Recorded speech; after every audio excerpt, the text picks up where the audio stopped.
Bonjour et merci d'être là pour ce nouveau numéro de Hit Story. En 1992, Moran remporte un immense succès avec une très jolie ballade intitulée Sur un prélude de Bach qui a un impact retentissant sur sa carrière. Retour sur ce titre que la chanteuse a pourtant bien failli ne jamais interpréter. Pour bien comprendre la petite histoire de la chanson Sur un prélude de Bach, il faut remonter à la fin des années 70. À cette époque, une jeune chanteuse belge, à la voix généreuse et au sens du swing évident, se produit dans des clubs de jazz sous le pseudonyme de Claudie Claude. Un jour de 1978, alors que le célèbre chef d'orchestre et auteur-compositeur Jean-Claude Vannier donne un concert à Bruxelles, la jeune Claudie tente de le rencontrer.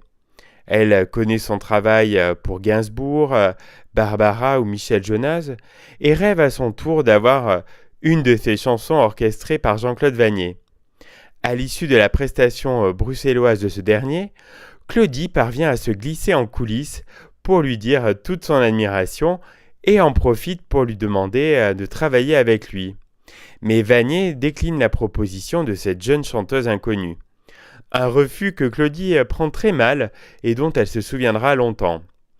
Bien plus tard, à la fin des années 80, quand sa carrière commence à décoller sous le pseudonyme de Moran, avec notamment le succès de Toutes les mamas, la situation s'inverse.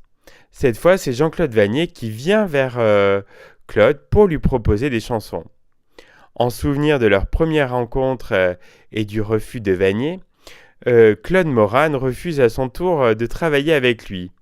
Juste retour des choses. Pourtant, le célèbre auteur-compositeur insiste et revient plusieurs fois vers elle pour lui proposer des chansons.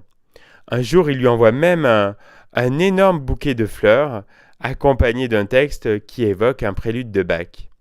Moran ne trouve pas a priori cette chanson formidable, d'autant qu'elle est choquée par certains mots ou expressions comme casserole ou pot de colle. Elle refuse dans un premier temps de l'interpréter, mais devant l'insistance de Vannier, elle finit par céder et la teste sur scène. Là, c'est une véritable révélation. Moran mesure tout l'impact du titre avec son public. Pourtant, malgré cela, elle ne souhaite toujours pas enregistrer la chanson. Il faudra toute l'insistance du responsable de sa maison de disques pour qu'elle accepte d'inclure Sur un prélude de Bach à son troisième album, Amis ou Ennemis. Sorti en 1992, en troisième extrait de cet album, Sur un prélude de Bach connaît un très grand succès et se classe en bonne place du top 50. Il fait désormais partie des standards du répertoire de Moran.